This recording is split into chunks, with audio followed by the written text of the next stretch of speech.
this is our presentation. It's called MPHS Finest, Anyone Can Do It. And basically, we just made a few EPs with a bunch of artists around the school. And yeah. Yeah, there you go. That place. Alright, so our big question was why are there so many unknown musicians at school? Because there are a lot of people who don't even know play the instrument. And the thing is, there's not really any way to get their name out in Mount Pleasant. We don't really have any venues where teenagers can play at. Rubbles is the only place in town. You have to be 18 to go there. So our goal was to give them a little bit of a way to get their name out there, get an audience.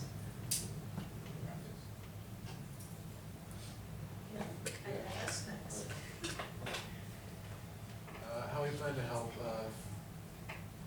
so basically we just got a group of local musicians around, basically from the high school, and that was the hardest part, because they are the hardest, musicians, they're hard people to work with, mainly because they're always so booked. They're not just working on their schoolwork in high school, they're also working with every other, just everyone. Jobs making music, exactly. So that was the hardest part, and then we had to advertise the EP, which we put a couple flyers up around the school. You might have seen them, probably not, but there's a lot of flyers around the school, we noticed too, so it's just really hard to do. And we did social media stuff. I put a couple posts up on Twitter, a few on Facebook. I think we tried to get around to doing a Reddit one, but that was too complicated. So, alright, next. Alright, and this is the recording process. We had to get all the musicians together, which is a huge pain. And first we start off recording the bassist rhythm tracks, drums and bass, and then record all the other tracks over them, the guitar tracks and vocals and everything. And then after recording is done, we move on to the mixing. Mixing or mastering, which is you take the track and you export it from whatever, well, we use a computer for this, whatever program you use, and then you put it back in there as one giant track instead of multiple tracks like the guitars, the drums, and bass. And then you add things like compression on it, which it just gives it a bit more of a fatter sound, and it's really just little tweaks here and there which make it sound like an actual song when you're done, because the biggest difference that we found is from a song that's mastered in a real studio and to the stuff we do, it's just a lot quieter. It doesn't really sound as there. Yeah, and to be fair though, they also spend months and months just on one song, just trying to master it. When you hear about a real artist recording and they're going to release an album, they usually say this, they start recording a year before they actually release it, because it takes a ridiculously long time to get it to sound up to our standards as we know it today. And these are some pictures of us recording here and there. Megan Stinson over there, that's Mark and Ty up top, and that's me playing the bass track. And we did it in multiple places. Megan recorded at the school. Most of the times we would do the drum tracks and guitar tracks at Ty's house, because we kind of have our rehearsal studio set up there. And yeah. Right, and then mixing and mastering is it's something that's often overlooked. A lot of people, when you think about making music, a lot of people don't think about this kind of stuff. So, yeah, and a lot of it's just very tedious, tweaking volume up and down, tiny bits, throwing little effects and everything. It's probably the least fun part of recording, but it's important. And you have to be a very avid music listener. Yeah. To just listen and just pick out just the small amount of details. And sometimes there are things that are wrong, if a track's not lined up right. And then if you're overdubbing vocal tracks, what you have to do is you have to go into fractions of milliseconds and just make sure it's completely lined up right, otherwise it'll sound very, very off. And that's just, it takes about 5 hours to get one track at least kind of okay for mastering. It's a lot of work. Alright, and release date, we released the first EP actually just this last Saturday, and we released it for free to hopefully build sort of an audience, I guess. And advertised a lot on Twitter and Facebook, as we said earlier. And next slide. And this picture's from a few days ago. We got a pretty good amount of plays going. It's doing pretty good. And I think now we're up to 170. 73. Yeah, 173 we checked earlier. So.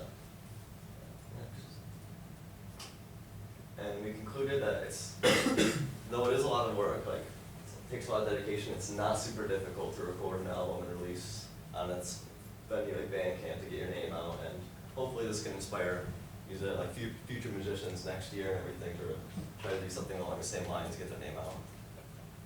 And then lastly, we're just gonna play one of the songs.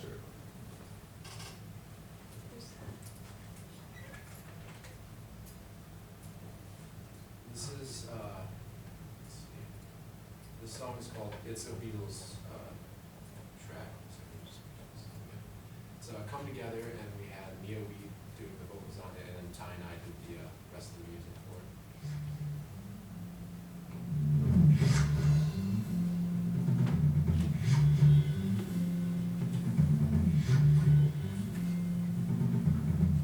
You come all flat top, we come moving up slowly. You got juju eyeballs, you want holy Yeah, that's pretty roller. cool. You got Yeah. hair down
pass around a few mics.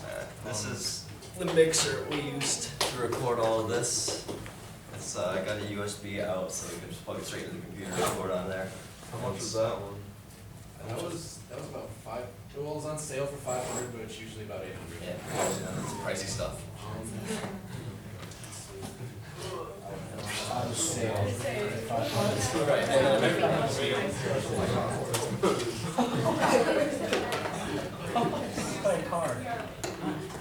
These are drum microphones we used.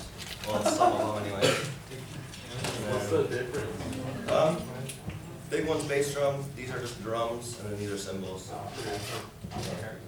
These are what we use for vocals.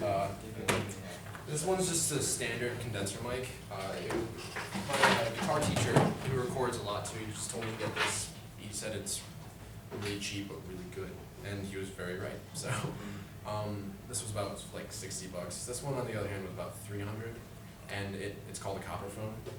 And basically what it does is it gives a 1930s or 40s style effect, like kind of distorts the voice. It sounds like you're talking to a can. And so we're doing a song with Megan Stetson called When Levee Breaks. It's by Led Zeppelin. And it just gives it kind of her vocals like a Mama Cass type feel. So, and is there any questions? Or? Questions or comments for this group? I have one question. It sounds like for you too, a lot of it might be just like prior knowledge you have, like working with this kind of stuff. But did you do any research into like different like mixing strategies or like research, like seeing what like plugins, you know, work or what effects go with what? All of our research was like what sounds the best with everything and what effects to use and Also like the room, like what we do to our acoustics and Yeah, everything. acoustics. Played a big part of it too. I mean, normally, like, I spend like 5 hours a day just looking that stuff up by myself. That's just a hobby I have. But we did spend a lot more time just together, you know, like drum stuff. I'm more guitar oriented, so I pick up that type of stuff. But it was interesting to see just the recording process together. So. I think I think you guys did a nice job. Anything that deals with creativity or anything that deals with art in general, be it music or painting or a voice or writing, anything that's art, you always see the final product. You know, like, you know, how, pick your favorite artist, I don't know, just, who do you like right now? Justin Bieber. Okay, so you're a big Justin Bieber fan. That's a horrible example, Mike. You're a big Justin Bieber fan, right? All you really see is the CD that you need to buy, right? Okay? You're like, well, that's easy. What you don't see is all the other stuff that gets involved in it. It's a lot. You know what I mean? And well, maybe Justin Bieber is a good example for this. What you don't see with Justin Bieber is, I would imagine, the amount of people that he has getting him to sound just the way that he sounds. He is, and this is why this is a good example, because whether you like it or not, Justin Bieber, or whoever you want to pick, those people who are kind of molded into these stars, they are part of the end product too. They are the brand, so to speak, of everyone else that's below them and under them that don't get any recognition. You see what I'm saying? You know, that's why, like, how can Jim Morrison still have all these outtakes that come out? Like, I heard a new album that's going to come out. You know, never before heard Jim Morrison stuff. Dude's been dead for what, going on 40 years now. I mean, okay, going on 40 years, been dead. How does that happen? Because of all the work that takes place. There are a bunch of outtakes. You're right, it's never been heard before, because it probably hasn't been good enough really to be put out anyway. But at this point, people still like Elvis, you know? There's another example of something that you could hear. Most of the Beatles are dead, but we still have things going on, especially surrounding John Lennon. You know? We actually found that most of our favorite musicians were like sound engineers themselves. They're just geeks. Yeah. And they got big by putting their own music out there instead of like working with other people. So. That's what Jimi Hendrix did. Yeah, well, kind of. Yeah, he was a backup guitar player for a group for a long time, blues Yeah. group, I think. So Studios. that's right. That's what I mean by that. He was working for someone for a long time. You know. James Brown, I think. It was James Brown and I want to say Little Richard. The one in the back. Absolutely, that's right. Another Did question? you learn anything from doing this project? Oh yeah. Yes. A lot of recording techniques. A lot So of many, recording like, techniques. So share a couple of them.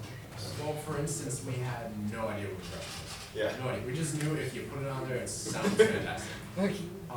It's really hard to explain, but basically what it is they give you a ratio, and it takes, say if you have a snare drum hit, like, boom, boom, boom, boom, like there's one that's louder than the other. What it does is it kind of brings in more even, so it doesn't make it the whole track quieter. It just makes everything more even. So like flat. any like things that stick out, it'll sort of equalize them down to everything else's volume And level. depending on what style or what instrument you're recording, you're gonna want more compression. So like punk bands or like heavy metal bands, nothing but compression. Oh, yeah. Because they're just loud. And so, but if you're recording like an opera singer, you would have very little, it's almost none, because they know their instrument like intimately, because you know their vocals. That's right. So we learned a lot of stuff like that, and A lot about- we learned a lot about the songwriting process. Because on the next EP, I think we're gonna have one of our own songs on there, and that itself was, we were like, oh, we can use this program to make all these fun sounds, things like that. And but we also are still too afraid of like, we don't want it to sound too digital. Yeah. That's a huge controversy in music today. Is we like analog sound personally, like our band, but we still don't want it to sound too digital. But we also find that it sounds really awesome when you digital. So it's just like. Yeah, we learned a lot like how to work with effects. Like when you work with reverb, when you put reverb on something, it's not just like a knob, like little or a lot. It's like a million little things, like a dry sound or a wet sound, decay time, attack delay. There's like all these things that you like. I had no idea what any of them were going into this. Now I have a pretty good grasp on it. For example, actually, that's really good. The song that we just played, you can't really hear with the speakers, but there's usually two vocal parts, but we didn't have time to record a second one. So what we did was we took one of her vocal parts, copied it, and then we kind of slowed it. We didn't really slow it down a bit, but we took reverb and we reversed it, so it sounds very haunting almost. Yeah. And so, You can tell those headphones Yeah, over those over the speakers or a little. but it's just like an echo type of effect. And so we learned a lot about effects, a lot about the recording program and what sounds good and what doesn't. Very good. Did they learn anything, Keith? Yeah. One suggestion for you, and just because I know that this place has been helpful for a lot of different people, you may want to consider trying Kaya out. At least places they've been open enough to let people have poetry readings there, open enough to let people have music there. I know that Colin O'Neill performed there a couple years ago for a senior project too. Not that, so there are places on Mount Pleasant. It's just sometimes you have to think a little bit They're all outside the very, box a little bit. The too. thing with Kaya is it's all very like folk and acoustic music oriented. So if you have anything outside of that, Yeah, we're very not. yeah, we're kind of loud We're all 18 now, Depends. so I think we're gonna start doing some shows probably. if we can. Yeah. Cool. Very good. Nice job. Let's give them a clap.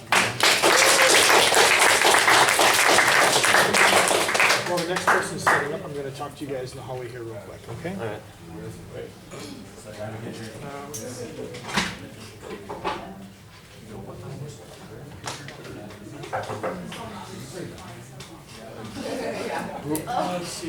Justin, you're up next. Reba, you can go next. Are you comfortable going next, or would you rather have Reba go next? I'm worried about my time, because I do have those like videos, and then there's a lot of talking. You'll be fine. You'll just get along. Oh yeah. Freshman class, there was a huge like. Time to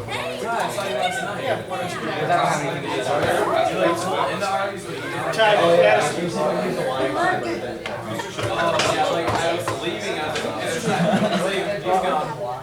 Yeah.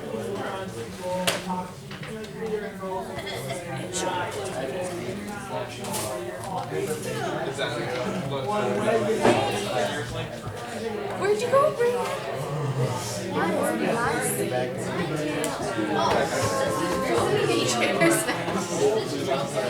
They gave up on taking What's the 411?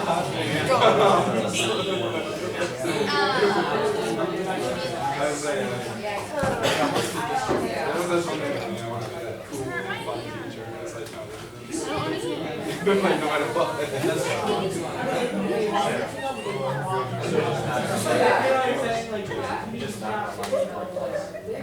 Too rigid for that.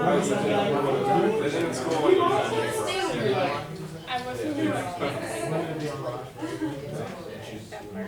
Or maybe you can just try it with like warm.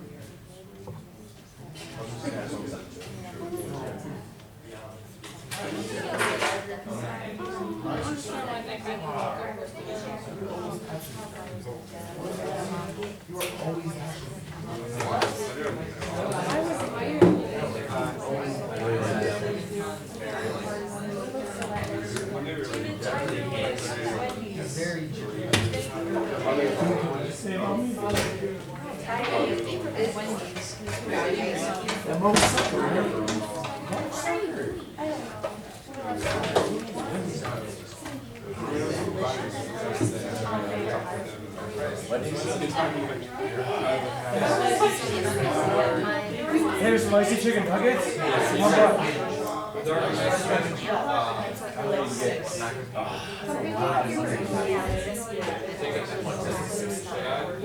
Are they really? Well, no, it's too late.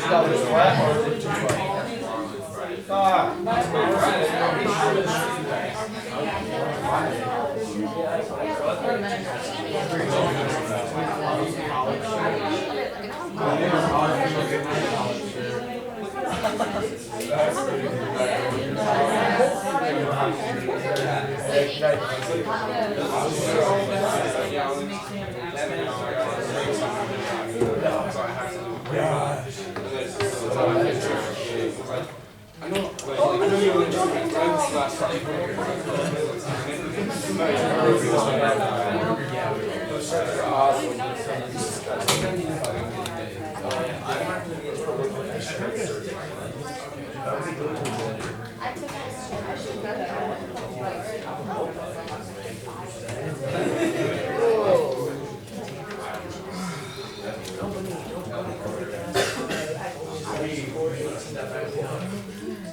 Take us through your journey. Tell us a little bit about you, tell us about your thoughts. Share with us about questions, why you picked it.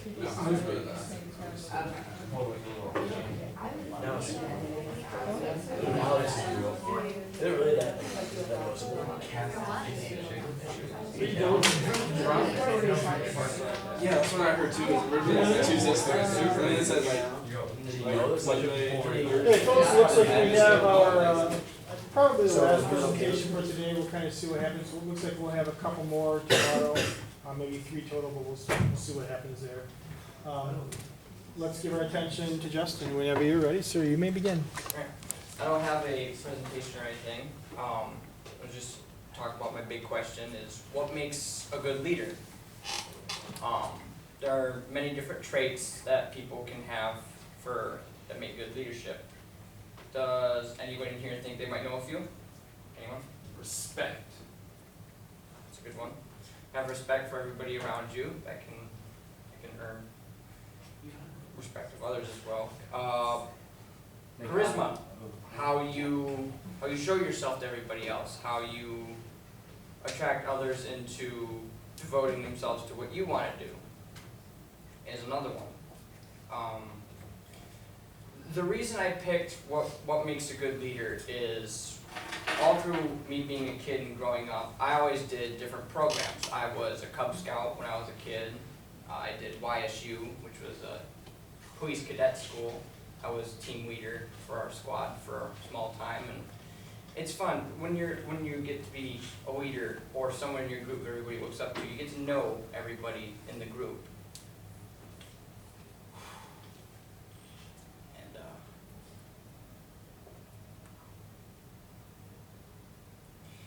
And then once you get to know everybody around you, and you get to work better together, because when you know everybody around you, you know how people think, you know what their ideas might be. And being a leader isn't just about making the decisions all to yourself.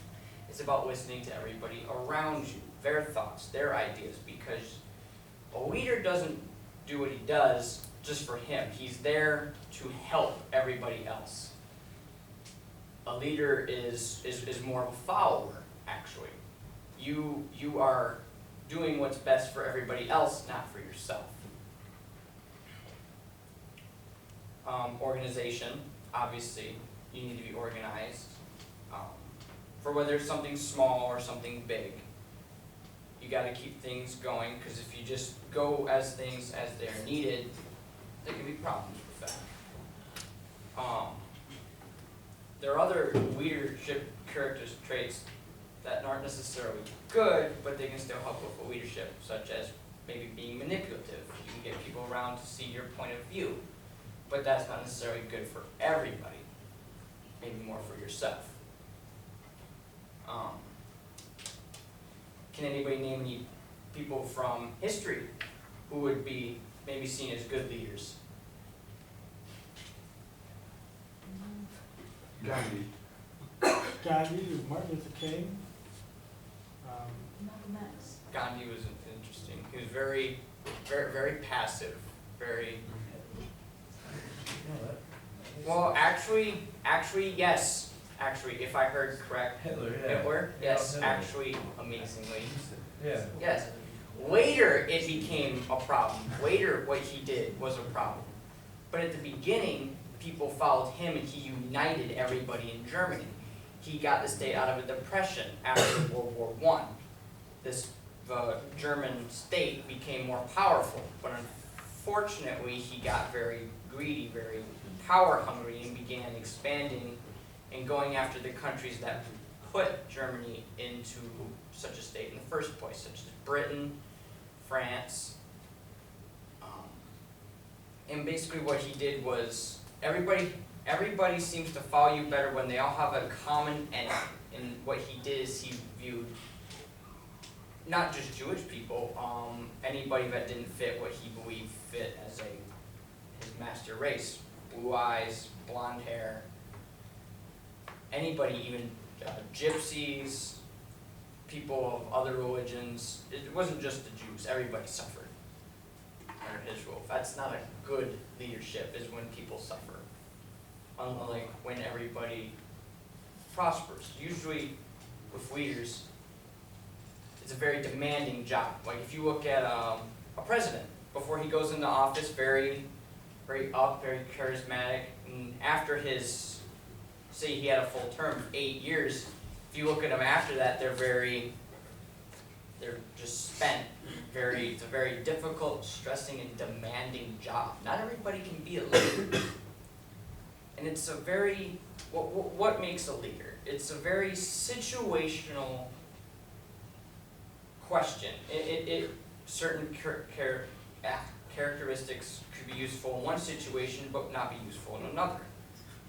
So leaders come through with time. People can be natural born leaders. It just seems that people naturally want to rally around you. People like you. It's just that way. Or you could learn how to have more confidence in yourself, how to be charismatic, how to hold yourself up, have that confidence and respect. That's basically it. So what did you do to give back to the community? How did you share this information with others?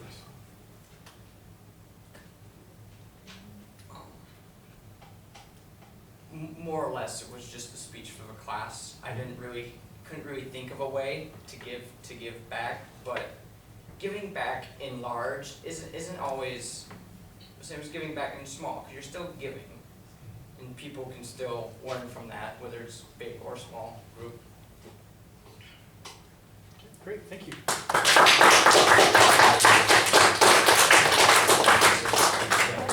Questions or comments for Justin? I feel elated after that. Yeah, that was pretty good. And I can see that you are knowledgeable about what you're talking about. Nice one, Justin. Thank you. What do you view Napoleon as?